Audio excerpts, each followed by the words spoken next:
నమస్తే. Welcome to our channel. నేను మీ పద్మావతి. అసలు మెగా కుటుంబంలో ఏం జరుగుతుంది? నిజంగానే అల్లు ఫ్యామిలీకి, మెగా ఫ్యామిలీకి ఇరువురు కుటుంబాల మధ్య గొడవలున్నాయి అనే వార్తలు ఏవైతే బయటకొస్తున్నావో ఆ రూమర్స్ నిజమే అంటారా?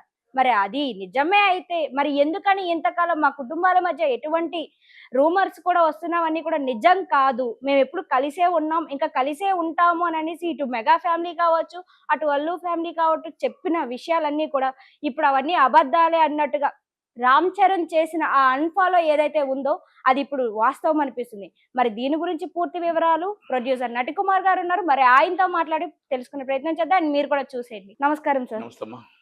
సార్ అసలు 'రామ్ చరణ్' గారంటే అందరికీ తెలిసిందే. ఆయన చాలా మంచి మనసు. అందరితోని ఎప్పుడు నవ్వుతూను మాట్లాడతారు.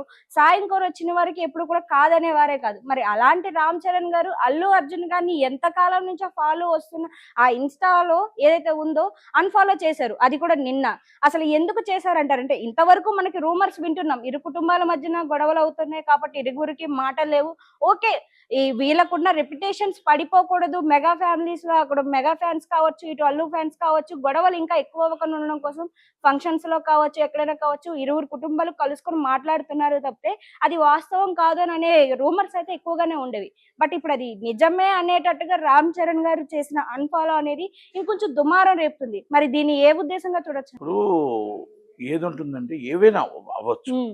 మేబీ గొడవలు లేవు, లేకపోతే అంతా చక్కగా ఉన్నారు, హ్యాపీగా ఉన్నారు నేను అనట్లేదు. ఎందుకంటే హ్మ్. ఇప్పుడు నేను అది చెప్పిన అబద్ధం అవుతుంది.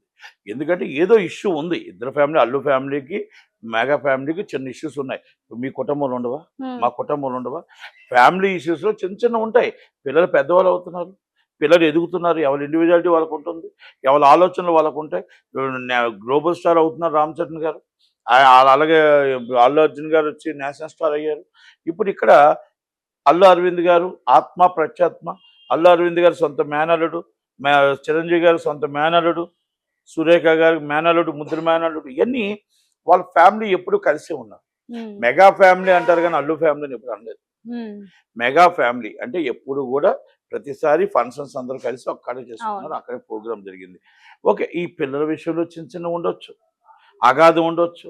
ఇప్పుడు మన ఇంట్లో మా అన్నదమ్ములకు ఉండొచ్చు, లేకపోతే మీకు ఉండొచ్చు, నాకు ఇవన్నీ ఏదైనా ఒక మాట పెరగొచ్చు. ఒక 10 రోజులు, 2 నెలలు, 2 నెలలు, 3 నెలల తర్వాత మళ్ళా కలుసుకుంటాం. అయితే నేనేమంటున్నానంటే ఆ 2 కుటుంబాలు కలిసి ఉండాలి. ఆ 2 కుటుంబాలు బాగుండాలి. అందరు హీరోలు కలిసి మాట్లాడుకుంటూ చక్కగా ఉండాలి. 50 సంవత్సరాలు వాళ్ళ తాతలు నాన్నగారి నుంచి వాళ్ళ తాతగారి దగ్గర తీసుకొచ్చిన ఈ ఈ సంస్కృతిని ఇలాగే ఉండాలి.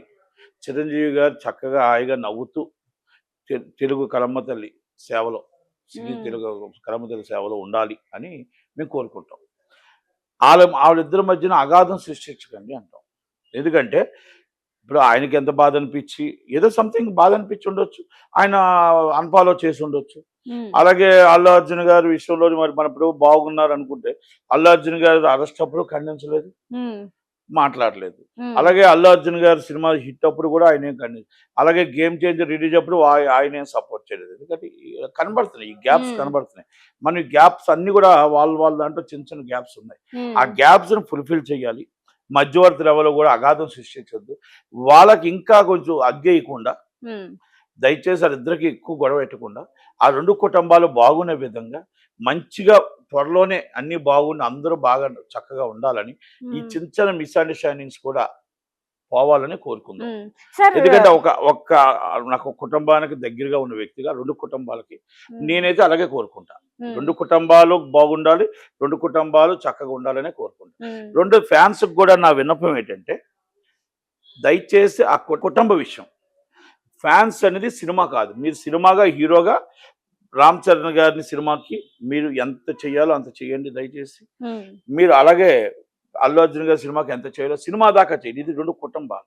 ఈ కుటుంబాల్లో మీరెవరు దయచేసి ఫ్యాన్స్ ఎవరు ఇన్వాల్వ్ కాకండి. హ్మ్. ఎందుకంటే ఇప్పుడు ఇవాళ కాకపోతే రేపైనా కుటుంబాలు 2 కలుసుకుంటాయి, చక్కగా ఉంటాయి. కనుక హ్యాపీగా ఉంటారు. ఆళ్ళు హ్యాపీగా ఉండాలని మీరు కోరుకుందాం. మనము కోరుకుందాం. అందరము కోరుకుందాం. హ్మ్. వాళ్ళిద్దరికీ మధ్యన చిచ్చు పెట్టడానికి, 2 గొడవలు లాగడానికి చాలా మంది చూస్తూ ఉంటారు. అది కరెక్ట్ కాదు. హ్మ్. ఈరోజు గూడా ఎందుకంటే, ఈ అగాధం ఉండకూడదనే ఉద్దేశంతోనే మీరు అడిగారు కాబట్టి నేను చెప్తున్నాను తప్ప, ఎందుకంటే అన్‌ఫాలో చేసినా, ఫాలో చేసినా ఉండవమ్మ చిన్న చిన్నవుంటాయి. ఈ చిన్న చిన్న అగాధాలన్నీ ఉండకూడదనే ఉద్దేశంతోని చెప్తుంది. దయచేసి ఫ్యాన్స్‌కి గూడా నా విన్నపం. ఎవరు కూడా మీరు సోషల్ మీడియాలో యాక్టివ్గా ఉండి ఇష్టం వచ్చినట్టు ఆ ఫ్యామిలీ మస్ ఈ ఫ్యామిలీ 2 ఫ్యామిలీలు ఒకటే, బయట ఫ్యామిలీస్ కాదు. ఇక్కడ 2 ఒకటే ఫ్యామిలీ కాబట్టి ఎవ్వరు కూడా ఇన్వాల్వ్ కావద్దు. ఆ హీరో గారి కోసం మీరు కష్టపడండి. ఈ హీరో గారికి రామ్ చరణ్ గారి కోసం మీరు కష్టపడండి. అల్లు అర్జున్ గారి కోసం మీరు కష్టపడండి. ఇది సినిమాని ఎలా డెవలప్ చేయాలి, ఆ హీరోని ఎలా డెవలప్ చేయాలి, ఆ హీరో చేసిన మంచి కార్యక్రమాలు ఎలా బయటకు తీసుకురావాలో ఆలోచించాడు తప్ప కుటుంబం కోసం ఎవరు కూడా ఈ కుటుంబం కోసం మీరు మాట్లాడదు, ఆ కుటుంబం కోసం కూడా మాట్లాడదు. దయచేసి బాగా కలవాలని కోరుకుందాం. ఆ దేవుని కూడా కోరుకుందాం. సంక్రాంతికి వస్తున్నాము సినిమాని, రెండో వచ్చేసి ఈ గేమ్ చేంజర్ సినిమాని రెండింటిని కంపారిజేషన్ చేస్తూ ఒకటి లేపారు ఒకటి పడేశారు అన్న వ్యాఖ్యలు ఏవైతే చేశారో కొంచెం వెకిలిగానే అనిపించింది. అది కొంచెం హాస్యాస్పదంగా కొంచెం చిన్న చూపుగా మాట్లాడినట్టు. ఆ మాటలకే రామ్ చరణ్ గారు ఏమైనా హట్ అయ్యి ఇప్పుడు అల్లు అర్జున్ గారిని అన్ఫాలో చేసి ఉండొచ్చు అనే కొంచెం రూమర్స్ కూడా బయటికి వస్తూ ఉన్నాయి. ఇది ఈ విధంగా కూడా చూడొచ్చు అంటారా?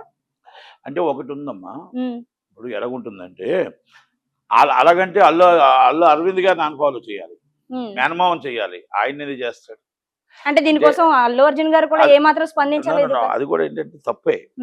అల్లు అరవింద్ గారు పెద్ద ఆయనకు చెప్తాడు అంత దూరం కాదు. ఆయన దగ్గర మేము ఆయన మాకు ఈసీలో ఇలా ఉండాలి, ఇలా ఉండాలి, రేపు రాబోయే తరం ఇలా ఉండాలని చెప్తే ఆయన్ని చూసి అందరం పెరిగి మేము ఇలా మాట్లాడుతున్నాం అంటే కూడా అంత అలాంటి పెద్దవాళ్ళు అందరం చూసి పెరిగిన వాళ్ళమే. అయితే అలా మేనలుడు కదా, ఫ్లాప్ అవ్వచ్చు అవ్వకపోవచ్చు. ఆ సినిమా మీద నవ్వుతూ వెక్కిలు అంటే ఈ సినిమా ఫ్లాప్ అయిపోయింది, ఆ సినిమా సూపర్ హిట్ అయిపోయింది, ఇన్కమ్ ట్యాక్స్ తీసుకొచ్చి అల్లాడించేశాడు అంటే అది నవ్వు ఎలాగుందంటే రామ్ చరణ్ కావాలని అన్నట్టు ఫ్యాన్స్ చాలా హర్ట్ అయ్యారు. ఫ్యాన్సే కాదు, నేను కూడా బాగా హర్ట్ అయ్యాను. 100% నా బాధ అనిపించింది, చాలా బాధ అనిపించింది. లాస్ట్ టైం మీకు ఫస్ట్ ఇంటర్వ్యూ మీకే ఇచ్చాను. ఇంటర్వ్యూ ఇచ్చేటప్పుడు కూడా నాకు బాధ తట్టుకోలేక అనరాని మాట కూడా అని మళ్ళీ నేను అంతే డిలీట్ చేయించా. అంటే నాకు నా వల్ల కాలేదు. ఎందుకంటే గేమ్ చేంజర్ ఫ్లాప్ అంటే మాత్రం నేను ఒప్పుకోను. ఫ్లాప్ అంటే ఇప్పటికి ఒప్పుకోను.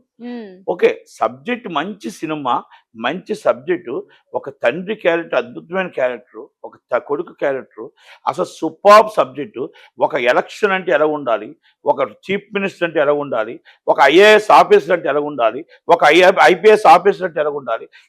ఆ సినిమా ఐపీఎస్, ఇప్పుడున్న ఐపీఎస్ ఐఏఎస్లో ఆ సినిమాను చూసి నేర్చుకోమని అడుగుతున్నా. అంటే ఒక ఐఏఎస్ ఎలాగుండాలో, ఒక ఐపీఎస్ ఎలాగుండాలో, ప్రజల దగ్గర ఎలా మనం పనిచేయాలో, ఎలా పొలిటికల్ లీడర్ ఎలా పనిచేయాలో, ఎలా పొలిటికల్ లీడర్ అంటే ఎలా ఉండాలో ఆ సినిమా చూస్తే దయచేసి. And IAS and IPS and political leaders is a movie watch is the game changer. అంటే ఆ గేమ్ చేంజర్ చూస్తే తెలుస్తుంది. అందుకే ఎందుకు నేషనల్ అవార్డు రాకూడదు, అది ఫ్లాప్ కాదు అనేది నా వాదన. దాన్ని అన్ని తెలిసిన అరవింద్ గారు మరి ఆ మాట అంటే బాధ అనిపించిందా? మాకే బాధ అనిపించిందంటే ఆయనకి ఎంత బాధ అనిపించి ఉంటుంది. ఎందుకంటే అన్ని సినిమాలు ఆడు, అన్ని సినిమాలు కలెక్షన్స్ రావు. కొన్ని సినిమాలు కలెక్షన్స్ వస్తాయి, కొన్ని సినిమాలు అవార్డులు వస్తాయి, కొన్ని సినిమాలు ఓటీటీలో బ్రహ్మాండంగా ఆడుతాయి, కొన్ని సినిమాలు అదర్ లాంగ్వేజ్లో ఆడుతాయి. Different things. అంతే తప్ప మనం ఒక్కదాని మీద పెట్టి ఈ విధంగా అనకూడదు. ఆ రోజు అరవింద్ గారు ఆ మాట అన్నది వాడికి చాలా తప్పు. ఓకే, ఏది ఏమైనా మళ్ళా ఆయన రియాక్ట్ అయ్యి ఇమీడియట్లీ నేను అలా అనకూడదు, అనుకోకుండా ఆ మాట అనకూడదు, నాకు ఏకైక మేనల్లుడు, దయచేసి నేను క్షమాపణ చెప్తున్నాను అన్నాడు. అంత పెద్ద ఆయన క్షమాపణ చెప్పాల్సిన అవసరం లేదు అందరికి. కాకపోతే ఏంటంటే ఆయన హుందాతనానికి మనం యాక్సెప్ట్. అక్కడ ఒకవేళ నిజంగా దానికి ఆయన బాధపడి ఉంటే అరవింద్ గారి మీద బాధపడతారు, కానీ అల్లు అర్జున్ గారి మీద బాధపడతారు. ఈ చిన్న ఉన్నాయి, ఇక్కడ చిన్న అగాధాలు అయితే 2 ఫ్యామిలీలు ఉన్నాయమ్మా. దాంట్లో చిరంజీవి గారు, సురేఖ గారు, అల్లు అరవింద్ గారు ఇబ్బంది పడుతున్నారు. ఇది వాస్తవం. ఎవరు అవునన్నా కాదన్నా వాళ్ళు ముగ్గురు ఇబ్బంది పడుతున్నారు. పిల్లల కాడ చిన్న డిఫరెన్సెస్ ఉన్నాయి. పిల్లలు పెరిగారు, ఎవరు ఇండివిజువాలిటీ వాళ్ళు కావాలనుకుంటారు. వాళ్ళు ఇప్పుడు అరవింద్ గారు కానీ, చిరంజీవి గారు కానీ, సురేఖ గారు కానీ ఫ్యామిలీ అందరూ కలిసి ఉండాలనుకుంటారు కదా. వాళ్ళు కలిసి మొత్తం కుటుంబం అంతా బాగుండాలనుకుంటారు, వాళ్ళు కలిసి ఉండాలనుకుంటారు. డిఫరెన్సెస్ వస్తాయి కదా, చిన్న మాట సరదాగా అనుకునేవి చిన్న మాట వస్తుంటాయి. కనుక దాంట్లో కొంచెం పెద్దలు అయితే ఇబ్బంది పడుతున్నారు. ఆ ఇబ్బందిలో మొన్న చిరంజీవి గారు కూడా చెప్పారు, నా మేనల్లుడు సినిమా సూపర్ హిట్ అయింది పుష్ప 2 అని. అలాగే ఇక్కడ ఈయన చెప్పారు. ఇవన్నీ అంటే ఆ గేమ్ చేంజర్కి ఆ విషయం అనకుండా ఉండుంటే చాలా మంది బాధ అనిపించింది. అది ఏంటంటే ఇప్పుడు రామ్ చరణ్ గారిని నేను బాగా గౌరవించేది ఏంటంటే మీరు ఇందాక ఒక మాట అన్నారు రామ్ చరణ్ గారి కోసం. రామ్ చరణ్ గారు ఎవ్వల కోసం మాట్లాడు, ఉమ్, ఎవలూసు తెలదు. అవును. ఆకలంటే అన్నం పెట్టడం తెలుసు, ఆపదంటే ఆదుకోవడం తెలుసు, కష్టం అంటే వచ్చి భార్యాభర్తలు ఇద్దరూ తెలుసుకొని ఇమ్మీడియట్లీ ఏది కావాలంటే అది చేసే తత్వం ఆయనకుంది. కనుక బయటికి అవన్నీ చేసినా కూడా బయటికి చెప్పుకునే తత్వం కూడా అది లేదు. పలానా దగ్గర నేను చేసిన ఫోటో కూడా వేయించుకోడు. అసలు పలానా దగ్గర చేసిన మూడో వ్యక్తికి కూడా తెలియదు. అలా చేసుకుంటూ వెళ్ళిన వ్యక్తి అసలు ఎవరి కోసం డిస్కస్ చేయలేని వ్యక్తి కోసం మాట్లాడడం అంటే కొంచెం బాధ అనిపించింది. ఎందుకంటే ఉమ్, ఇంకో సినిమా కోసం కాదు, ఇంకో మనిషి కోసం కూడా కామెంట్ చేయరు వాళ్ళు. అలాంటిది ఆయన కోసం మాట్లాడడం అనేది కొంచెం అందరికీ ఉమ్, బాధ అనిపించింది. ఉమ్, ఎందుకంటే ఆయన వ్యక్తిగతంగా చాలా మంది ఫ్యాన్స్ ఉంటారు. ఉమ్, మెగా ఫ్యాన్స్ వేరు, వ్యక్తిగతంగా అభిమానించే వాళ్ళు ఉంటారు. ఉమ్, వ్యక్తిగతంగా నేను అభిమానిస్తాను ఆయన. ఉమ్, వ్యక్తిగతంగా భార్యాభర్తలు ఇద్దరిని నేను అభిమానిస్తాను. నాకు చిరంజీవి గారి కంటే రామ్ చరణ్ గారి ఫ్యామిలీ ఇష్టం. ఉమ్, నాకు చిరంజీవి గారి కంటే. అంటే ఆయన వ్యక్తిత్వం అలాంటి మంచి మనిషి. కనుక ఉమ్, ఆ వ్యక్తిని ఎప్పుడైతే అన్నారో చాలా మందికి బాధ అనిపించింది. ఉమ్, అంటే నాకు సినిమా నేను చెప్పాను కదా! ఆ సినిమా కోసం మాట్లాడినా, ఆయన కోసం మాట్లాడినా కొంచెం నేను బాధపడతాను. అందుకే నేను ఆ రోజు అంత ఎమోషనల్ అయ్యాను. సినిమా కోసం ఈరోజు కూడా చెప్తున్నా, 100% నా వ్యక్తిగత అభిప్రాయం నేషనల్ అవార్డ్ రావాల్సిందే. నేషనల్ అవార్డ్ ఈ సినిమాకి రాకపోతే